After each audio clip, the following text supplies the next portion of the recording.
Bienvenue sur le podcast Collatéral, un podcast qui s'adresse aux proches, aux conjoints, aux parents, aux enfants, aux amis d'une personne qui souffre d'addiction comportementale ou d'addiction aux produits, comme l'alcool, le cannabis, la cocaïne, etc.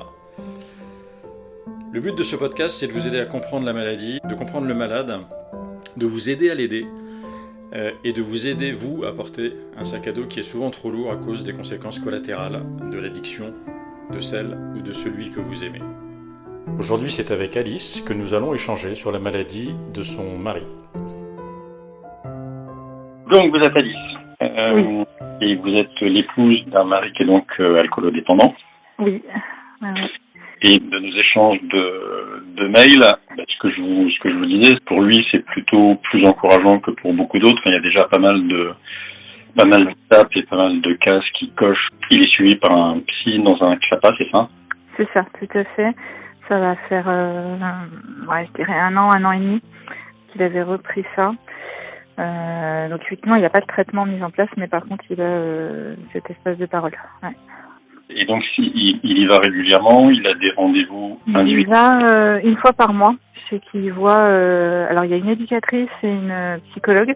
Donc je sais qu'il voit surtout la psychologue. C'est pareil, c'est pas quelque chose sur lequel il s'étend, mais voilà. Et effectivement, au mois de février, le rendez-vous avait été annulé par le centre. Et voilà, du coup, il y a eu, je sais pas si c'est en lien ou pas, mais effectivement, il y a eu quelques petites rechutes. Voilà. Et entre les rechutes ou les reconsommations, il reste sobre, abstinent. Oui, c'est vraiment le soir. De toute façon, il n'y a pas. Je sais plus si je vous l'avais dit, mais voilà, il a effectivement dès qu'il a un coup de pression, et là il se met une pression avec un nouveau projet professionnel. C'est sa manière à lui de gérer ça. Et effectivement, il peut y avoir, on va partir en vacances, il y aura pas de consommation. Je veux dire, il va prendre normal entre guillemets, c'est-à-dire que ça va être un apéro comme ça et ça va pas aller plus loin. C'est vraiment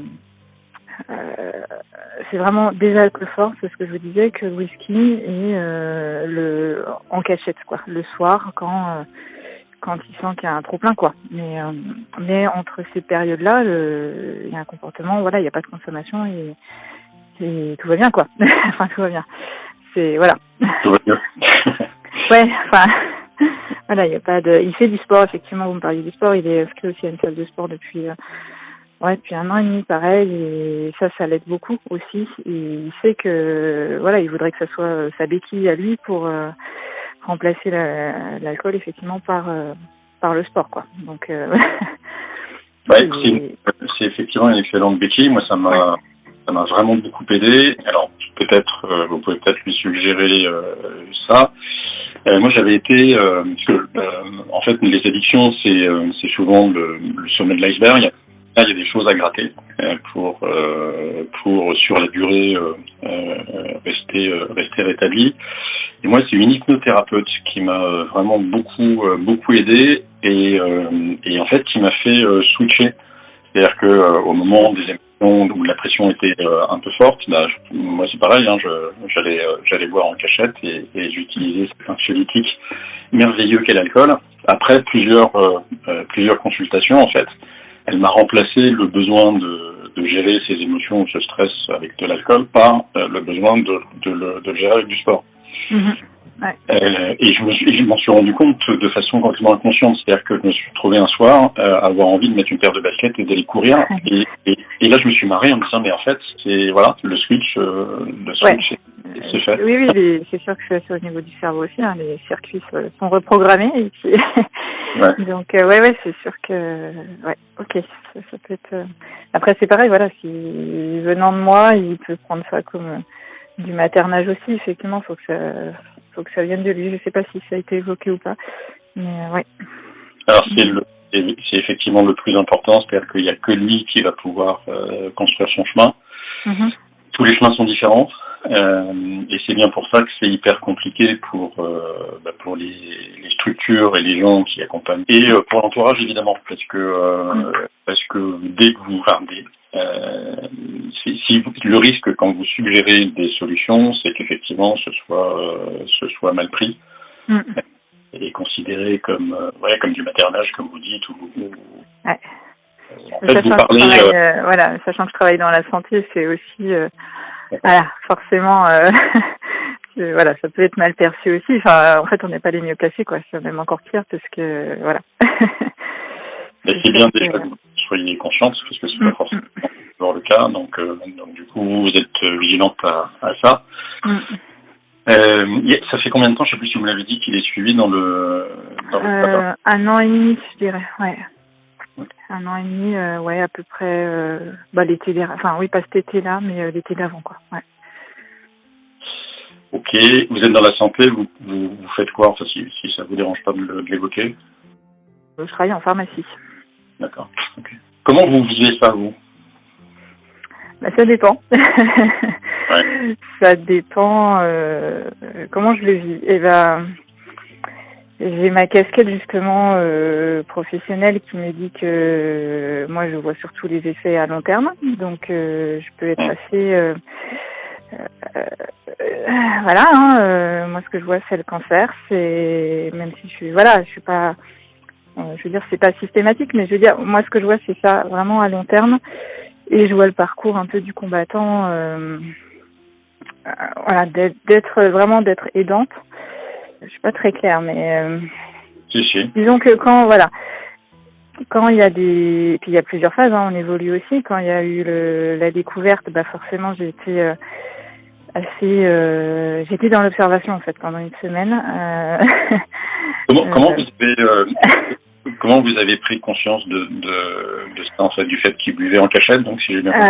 Ouais, ce qui est terrible, c'est que c'est fou même. Je sais que j'ai dû retrouver des tickets de caisse où c'est en rangeant. Voilà, c'est ça. C'était dans notre cave à vin. Il y avait des bouteilles à plat. Enfin voilà. Et elles étaient vidées en une journée. Là, sur cette semaine-là, il était à 1 bouteille par jour, voire plus. Donc j'ai plus vraiment mesuré, on va dire. Voilà. Et le truc, c'est que je ne sens rien. En fait, je n'ai jamais rien senti. Je sais pas si mon corps me trompe aussi, mais voilà. Je n'ai jamais senti. Des fois, j'ai des doutes, mais j'ai pas. Voilà. Et donc voilà. Donc là, sur cette semaine-là, effectivement, c'était des quantités. Voilà, j'étais pas bien, hein, concrètement. Suite à ça, dans les 2 semaines, il a pris rendez-vous avec un autre centre. Voilà. Qui finalement, les consultations, c'était 3-4 mois de délai. Enfin, c'était assez. Il y a eu quelques rendez-vous sur 1 an, mais ça pas, voilà. Mais cette démarche-là a été engagée.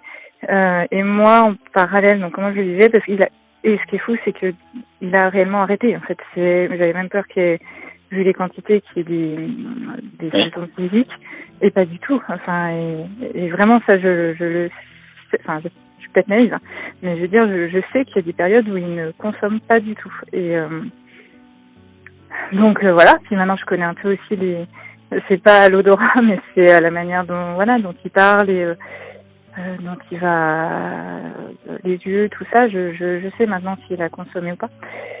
Donc voilà, tout ça pour dire comment je le vis. J'ai le côté bienveillant, je suis là pour toi, et il le sait. Il me remercie régulièrement pour ça. Mais c'est assez limite parce que la preuve, il y a des rechutes et la bienveillance, elle a ses limites aussi, comme je vous disais. Au fond de moi, ça m'énerve en fait. On n'a pas d'autre. Et ça sert à rien je sais très bien que ça sert à rien de dur sur ça, mais en fait c'est compliqué. Voilà, c'est compliqué. On m'avait dit, j'avais consulté aussi. On m'avait dit, il faut qu'ils comprennent que ça ne vous convient pas. Enfin, concrètement, c'est un poids, c'est un tabou. Hein. Il y a, à part quelqu'un de ma famille qui est au courant, personne, encore moins c'est sa mère, parce que on imagine la peine. Hein, je veux dire, la douleur. Enfin voilà, on n'a pas envie de rajouter du souci en fait à l'entourage. Alors sachant que le fait d'en parler est très aidant en fait. Donc voilà, il en parle à vous, ça c'est déjà merveilleux. Si vraiment il commençait à en parler de façon un peu plus élargie avec les amis, avec la famille, pour que les choses soient posées et posées assez simplement, ce serait une super étape, parce qu'une fois qu'on qu'on l'a dit à des amis proches ou à sa famille, en fait, tout le monde est bienveillant, tout le monde réagit. Alors, évidemment, au début, il peut y avoir une surprise, il peut y avoir des inquiétudes qui se génèrent, mais assez vite, sa famille et ses vrais amis, en fait, ils comprennent, ils accompagnent, et ça construit une aide supplémentaire. À un moment donné, ça devient, pour moi aujourd'hui, c'est exactement le même sujet que quelqu'un qui est allergique au gluten. Ouais. Voilà, on fait un repas ou une activité ensemble. Ils savent que je bois pas d'alcool et c'est vraiment plus un sujet. Il y a personne qui va me solliciter, il y a personne qui va me poser de questions. Enfin, on a dépassé ça. Alors, avant de dépasser ça, ça prend du temps. Évidemment, il y a une première étape où il y a beaucoup de questions, où il y a des comportements qui sont parfois inadaptés, parce qu'il y a trop de bienveillance des fois. Et vous avez envie qu'on vous laisse tranquille. Oui, c'est ça. Puis connaissant, oui, le caractère, c'est quelqu'un de très renfermé. Donc, de là, en parler au cercle proche, j'entends, hein, mais ouais, ça me paraît extrêmement compliqué. Ouais. Mais ça l'aidera. Donc, il faudra qu'il y soit prêt.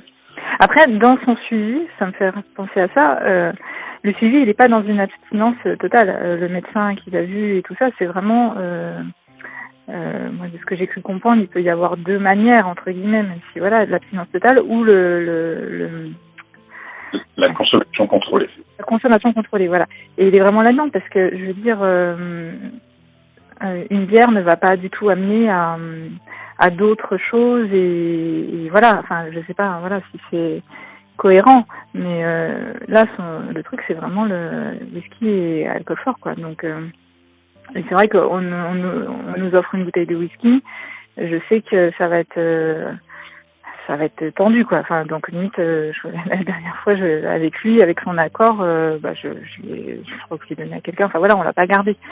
Par contre, on a reçu du monde il y a 10 jours. La bouteille de blanc, elle est toujours au même niveau parce que c'est vrai que moi, je suis pas plus, voilà, c'est pas trop mon truc. Et elle est toujours au même niveau. Et il a pas remplacé non plus.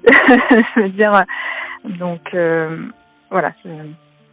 Tout ça pour dire quoi? Voilà, que oui, c'est vraiment l'apéro en fait qui peut être ça. Il en avait parlé aussi d'ailleurs. Je me souviens avec le psy, c'est cette étape-là de dire quand on vous propose un verre, voilà, se projeter aussi sur les situations. Là, ce week-end, vous allez dans telle famille, vous savez qu'on va vous proposer un verre.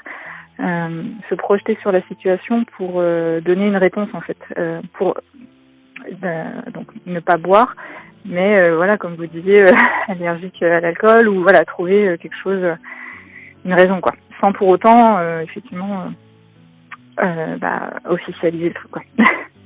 Oui, mais c'est ce que je vous disais, c'est effectivement voilà, une démonstration de plus que chaque chemin est différent. Un jour, il en parlera. Enfin, il faut espérer que ce soit le cas. Et il en parlera librement, sans stress. Aussi facilement que tous les anciens addicts le font. Je vais pas me faire beaucoup d'amis avec ce que je vais dire juste après, mais je le pense tellement que je vais le dire quand même. La consommation contrôlée, en fait, sur le long terme, je connais aucun addictologue qui l'a vu fonctionner. C'est une étape importante, intéressante, parce qu'effectivement, elle s'inscrit dans une logique de prévention des risques, donc moins de risque de développer des maladies graves, comme vous l'évoquiez tout à l'heure, donc juste pour ça, c'est très bien. Ouais. Par contre, sur l'addiction en elle-même, à long terme, ça marche pas, parce que dès qu'on alimente en molécules alcool la partie malade de notre cerveau, il y a tout qui se réactive, en fait. Ouais, d'accord. Donc, et puis, au-delà de ça, pour moi, je sais que ce serait un enfer, ça, de me dire, en fait, donc les professionnels des institutions conseillent une consommation qui est convertie en unité d'alcool. Donc, j'imagine que ça serait bien. Oui. Vous avez aussi, en fait, ils appliquent les recommandations de l'OMS, donc pas plus de 2 heures par jour, pas plus de 5 jours par semaine, donc ça fait 10 unités d'alcool sur la semaine. Moi, je sais que ce serait un enfer, en fait, de me dire, il m'en reste plus que 2 ou plus qu'une, ou je pense que je commencerai à développer des stratégies en me disant, comme le but, c'est quand même de s'alcooliser, peut-être je vais prendre l'église d'un coup. L'église d'un coup. Et donc ça tient qu'un moment, ça. Je pense que après, peut-être que ça existe. Ça m'étonne pas ce que vous dites, parce que voilà, ça m'étonne pas plus. Enfin voilà, mais ça par contre, j'ai pas mon mot à dire. Effectivement, c'est ça aussi, c'est que ce n'est pas ma responsabilité, et ça c'est dur. Je peux, voilà, on peut pas. Je suis pas responsable de ça, et je ne suis pas responsable non plus de sa guérison. Je peux être là, mais voilà. Fort ce que vous dites. Parce que c'est très fort ce que vous dites. Ouais. C'est vraiment ça. C'est vraiment la bonne attitude à avoir. Alors c'est facile à dire comme ça, intellectualisé. Et c'est ça en fait, sur le fond, vous n'êtes pas responsable de sa maladie et de la façon qu'il va avoir de la gérer et d'en sortir. Maintenant, ça c'est la partie intellectuelle du cerveau, la partie émotive et amoureuse, la partie du couple. Là, c'est ça. C'est limite. La limite à la bienveillance, c'est que c'est qu'on le prend pour soi. Enfin, effectivement, c'est malgré tout. Enfin, effectivement, j'ai beau le savoir. Voilà. Et l'exemple, effectivement, là, quand je vous ai contacté, c'est on a passé 10 jours ensemble, sans, grosso modo, sans travailler, on avait pris des congés, on n'avait pas forcément les enfants. Et c'est vrai que qu'ils finissent ces 10 jours. Cette soirée-là, comme ça, moi, pour moi, ça ternissait, voilà, même si du coup, voilà, j'ai compris après que c'était autre chose, mais là, j'en ai vraiment voulu, effectivement, dans le couple, c'est compliqué, effectivement, on se sent, seul, vraiment seul.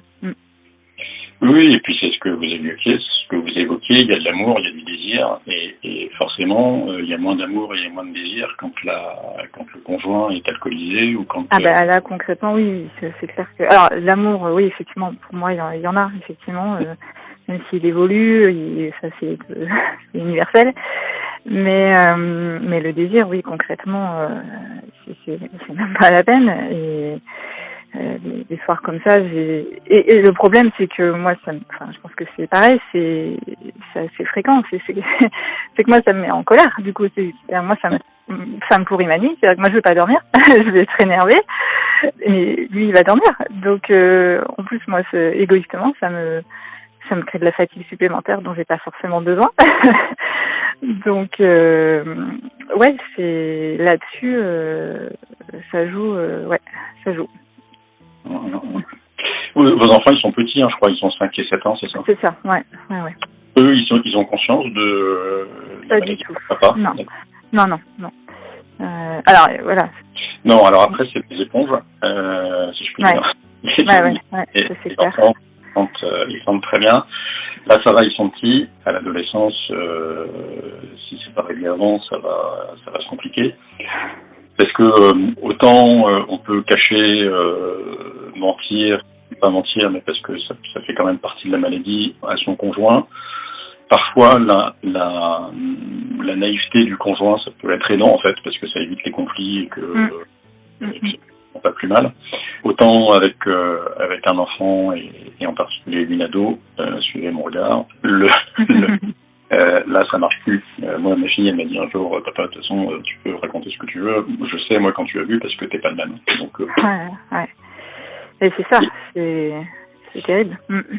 Voilà. Donc j'espère qu'il évitera ça, et pour eux, et pour vous, et pour lui. Parce qu'encore une fois, ils ressentent beaucoup plus fortement. Enfin, on a été des enfants. Ah ben ça c'est sûr. Ouais. On le voit de toute façon. Alors j'impacte pas ça sur des fois quand c'est compliqué, comme toute famille, quand ils sont petits aussi. Je me dis des fois ils sont comme ça parce qu'ils sentent aussi peut-être. Alors bon, il n'y a pas que ça, voilà, mais le quotidien. Mais des fois je me demande si, c'est le chat qui se mord la queue, quoi. Est-ce que ça aussi, ça peut être déclencher cette envie, va être sous pression avec les enfants aussi. Et je pense que des fois, oui, c'est le cas. Donc voilà. Mais du coup, si je peux me permettre, par rapport à votre fille, vos relations sont apaisées. Enfin voilà, comment ça. Ah oui, vraiment. Ouais. Vraiment, ça va. On est pour vous raconter ma vie, je l'ai aidé à déménager le week-end dernier à Lille. On a passé 6 heures, un peu plus de 6 heures en voiture ensemble, à papoter, à ce qu'elle me fasse découvrir ses musiques préférées. Enfin, et c'était vraiment très très chouette, un bon moment entre le papa et sa fille, quoi. Mais voilà, on en a parlé, on est revenu sur sa période d'adolescence à une autre question. Je suis un peu allé chercher la discussion pour qu'elle me dise comment elle avait vécu ça, et en fait elle était interne dans un lycée. Et heureusement que je rentrais que le week-end. Ça aurait clashé vraiment encore plus fort. Et c'est ça aussi, c'est que une autre réflexion que je me fais, c'est que est-ce qu'on peut pas aussi ça c'est mon côté culpabilité, me reprocher plus tard, je sais pas, imaginons il arrive quelque chose où il s'en sort pas, mais voilà, mais tu savais, t'as rien fait, voilà, que ça vienne des enfants, que ça vienne de la belle famille, ou toute personne. Après voilà, j'ai pas forcément à justifier effectivement mon attitude parce qu'ils sont pas là au quotidien, mais voilà, c'est quelque chose auquel j'ai pensé aussi. Je me dis, est-ce que c'est pas quelque chose qu'on peut me reprocher moi en tant qu'épouse, quoi, ou mère. Pardon. Déjà, vous n'avez pas rien fait, vous en faites beaucoup. Oui, c'est vrai. Voilà, ensuite retirer ce sentiment de culpabilité parce que vraiment vous n'y êtes pour rien et c'est un sujet particulièrement compliqué. Voilà, la seule limite à ça, en fait moi j'interviens dans des entreprises aussi en prévention des addictions. Et dans les entreprises, il y a une limite qui est la sécurité au travail, par exemple. Et quelqu'un qui arrive sur un chantier de la SNCF ou d'EDF qui ont des politiques de prévention sur ces sujets-là hyper avancées, quelqu'un qui arrive sur un chantier alcoolisé, là, il y a plus on met de côté le traitement de la maladie, la bienveillance, etc. Ah bah là, oui. La priorité, c'est la sécurité du poste de travail. Et donc, on retire le salarié de son poste et on sanctionne si c'est prévu dans le règlement intérieur. Et ensuite, il peut y avoir un accompagnement qui redevient bienveillant, etc. Mais on est sur des sujets qui sont différents. Donc, ça pour dire que si effectivement, si vous voyez que votre mari prend le volant, par exemple, alors que vous savez... Non. Enfin oui, mais prenez un autre exemple, il ne conduit plus. Mais pas à cause de ça, mais il peut plus conduire. Donc ça, c'est à la limite, c'est rassurant. Mais oui, mais même, j'ai envie de dire même, des fois, je suis pas tranquille non plus quand il va aussi chercher les enfants à pied et tout ça. Et voilà, c'est sûr que des fois, je suis pas tranquille. Mais voilà, donc en dehors alors c'est évidemment pas votre cas, mais j'ai eu un autre exemple. Un jour, j'étais en conférence et il y a une épouse, parce que malheureusement c'est beaucoup des femmes, qui l'a vu et qui me dit mais ok, bienveillance, mais quand il y a de la violence, on fait comment? Et là pareil, on est sur un autre sujet, donc s'il y a de la violence, elle n'est pas acceptable, faut pas accepter ça. Et mettre en place tout ce qu'il faut pour que ça se produise pas. Et après, il peut y avoir de l'accompagnement bienveillant, soit parce que ça peut revenir de la part de l'épouse, soit parce que ils sont séparés. Mais on est sur un autre sujet. En dehors de ces cas-là un peu très extrêmes, vous pouvez de toute façon pas faire grand-chose de plus que ce que vous faites. C'est l'accompagner, d'écouter, essayer d'en parler avec lui, de reposer le sujet sur la table sans être trop intrusive, trop lourde, toujours les gens que vous faites déjà, parce que donc, le cerveau est alcoolisé, ça sert à rien. Puis croiser les doigts. Les XAPA parfois peuvent proposer des rendez-vous avec les proches. Ça peut être intéressant que vous fassiez ça, vous ayez un jour un rendez-vous à 3 avec la psychologue. D'accord, ouais. Vous êtes dans quelle région de France? Bourgogne. Alors je sais pas si c'est au nord ou au sud de la Bourgogne, mais à Lyon, vous avez un programme qui s'appelle Bref. Alors oui, j'ai entendu que vous en parliez. Non, je voulais regarder, effectivement. Mais Donc vous regardez Bref Addicto Lyon, vous allez tomber sur l'hôpital Édouard Herriot. Et là, vous pouvez prendre rendez-vous. Vous avez 3 rendez-vous en fait qui sont programmés avec des professionnels des addictions. Et ça vous permet, vous, de poser vraiment tout avec des spécialistes, donc des psychologues, des addictologues.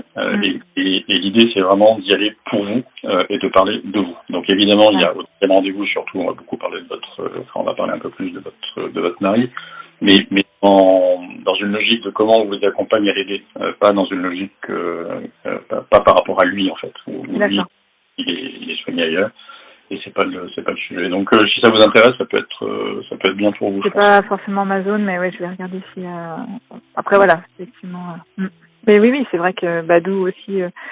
Votre podcast qui est très pertinent et voilà, je suis tombée dessus par hasard. Je pense que c'est la magie des cookies aussi du téléphone avec des une pub et je me suis mis dans un coin de la tête. Effectivement, je me suis dit ça pourra me servir un jour, mais c'est vrai que j'en parle, j'en parle voilà avec d'autres personnes, mais il n'y a pas les connaissances, il n'y a pas on reste isolé quoi. Ça c'est clair que. Ouais. Et parmi vos amis proches, personne n'est au courant? Alors non, parce que non. On a vraiment. Je sais que c'est des amis. En fait, c'est des amis communs. Et ouais, c'est dur pour moi en fait aussi, parce que je sais que là, c'est plus par rapport à mon mari, parce que je sais que du moment. Je pense qu'elle pourrait le garder pour elle ou pas, parce qu'elle pourrait en parler à leur mari ou conjoint, et ce sont aussi des très bons amis à lui. Et voilà, je sais que pour ça parlera quand même. Et ça, il veut vraiment pas. Et on en revient justement à l'annonce, au fait de savoir. Alors après, ça fait le tri aussi peut-être dans les amis, mais ce regard-là, ce jugement-là, il est pas prêt. Ça, c'est clair que. Ouais, mais on a l'impression de cacher. Ouais, des fois, je me dis, mais parce que je porte aussi beaucoup d'autres choses. Oui. Et aussi, enfin voilà, il y a d'autres choses, pas par rapport à mon mari aussi. Et je me dis, mais en fait, enfin, on est tous pareils, on trouve toujours de quoi se plaindre. Mais je me dis, mais si elle savait, enfin, c'est bête, mais. Donc voilà, du coup, on a envie de se dire qui prend soin de moi aussi, moi. En fait, je sais, ça peut venir que de moi, mais apprendre à prendre soin de soi. Donc je le fais quand même aussi, mais des fois ça suffit pas quoi. On aurait besoin d'autres aides. Ouais. Oui, et puis vous verrez et il verra que le jour où il en parlera à vos amis communs, en fait ça se passera bien, deux, ça va le libérer d'en parler, et vous au passage aussi, et trois, il aura des réactions qui sont bienveillantes. L'image, en fait, j'ai expliqué ça dans un des podcasts, le déni, la définition exacte du déni, c'est une part inconsciente de nous qui refuse la réalité parce qu'elle est trop dure à accepter en fait. Donc c'est un phénomène physiologique de protection, et comme sociétalement l'image dicte, moi souvent quand je fais des interventions en entreprise, je demande qu'on cite des synonymes d'alcoolique. Oui, non mais vous avez raison, il est excellent, malheureusement il est très bien fait quoi. C'est sur le déni, c'est exactement ça. Et oui, je suis bien d'accord. Le poivreau, l'ivrogne, le sac à youle, le pied de vigne, la semaine dernière. En Bourgogne, ça va. Non, mais ça n'aide pas non plus, concrètement, d'être dans une. Et voilà. Et c'est pour ça que ça alimente qu'on a peur d'en parler, c'est d'abord pour se déni, puis ensuite c'est pour ça qu'on n'ose pas en parler autour de soi. Et sauf que aujourd'hui, heureusement, en 2024, plein de gens maintenant qui savent que c'est une maladie. C'est ce que j'allais dire. Ouais, on sait que c'est une maladie, mais de là à l'accepter, il y a encore du chemin à faire aussi, malgré tout. Je veux dire. Mais ce que vous pouvez lui dire, c'est à la limite, si vous le souhaitez, faites-lui entendre l'enregistrement. Le jour où il en parlera à ses amis proches ou à sa famille, ça lui fera du bien, ça le libérera, et ça lui fera faire un pas de plus vers une société très heureuse. Voilà. Mais voilà. Mais encore une fois, on le sait, vous et moi, ça ne peut venir que de lui. Après, encore une fois, son parcours, la capacité qu'il a à arrêter sans conséquence, sans syndrome de sevrage derrière, ça c'est énorme déjà. Le fait qu'il arrive à s'arrêter pendant des périodes de quelques jours, quelques semaines, de quelques mois, c'est pareil. Il y en a pas beaucoup qui arrivent. C'est ça, c'est qu'il a vraiment, au-delà de ça, je reste persuadée qu'il a cette capacité-là, quoi. Ouais. Alors, c'est très bien, et puis en même temps, c'est piégeant. Je suis bien placé pour en parler, parce que j'ai eu cette capacité-là longtemps, moi. Ouais. Jusqu'au jour où il n'y a plus la capacité du tout, où j'arrivais plus à gérer, mais l'inconvénient de ça, c'est que du coup, on se dit, ok, je peux consommer, puisque de toute façon, je sais que je peux m'arrêter. Quelque part, alors que des personnes qui peuvent plus du tout s'arrêter et qui savent qu'elles peuvent plus du tout s'arrêter, du coup, quand l'envie revient, elles y vont pas parce qu'elles savent que ça va être l'enfer derrière. Moi, je savais que ça allait être compliqué, mais que un mois, 2 mois après, je pouvais arrêter à nouveau, quoi. Donc, c'est à la fois très bien parce qu'il a cette capacité-là de s'arrêter, et donc c'est hyper encourageant pour la suite. Mais à l'inverse, comme son cerveau, il est comme tous nos cerveaux. Ça prend plus de temps, quoi. Ouais, c'est ça. Voilà. Ça retarde un peu. Ouais. Il est allé à des groupes de parole du type Alcooliques Anonymes et compagnie. Non, je crois pas que ce soit trop son truc. On en a encore parlé aussi il y a pas longtemps. Voilà. Ça vaudrait le coup qu'il ait. Vous pouvez lui suggérer, vous pouvez utiliser le prétexte de cet échange avec moi. Pourtant, moi, je l'ai raconté, hein, j'ai fait 6-8 mois, je sais plus, aux Alcooliques Anonymes. J'en suis parti parce qu'il y avait une intégriste. Oui. L'ambiance, mais voilà, mais c'est pas le cas partout. Et puis il y a des gens accessoirement à qui ça convient, ce côté spirituel. Quand on dépasse ça, c'est vraiment hyper intéressant, et tout le monde, et ça moi je l'ai vécu aussi, tout le monde dit que c'est absolument incroyable. On a l'impression au bout de 10 minutes, de se retrouver avec des gens qu'on connaît depuis des années, et qui expriment exactement ce qu'on vit. Et puis on a autour de la table des gens qui sont souriants, qui vont bien, qui sont là pour s'entraider, et franchement ça fait beaucoup de bien. Donc ça vaudrait le coup qu'il essaye. Il y en a plein, hein. Il y a les Alcooliques Anonymes, mais vous avez d'autres associations, Vie Libre, la Croix-Bleue, et après des structures dans les hôpitaux avec des groupes de parole dans les hôpitaux en hôpital de jour. Et ça vaudrait le coup qu'ils tentent ça. C'est un outil assez magique, ça, en complément de ce qu'il fait déjà. Ouais. Il y a toujours cette étape de franchir le. Ouais.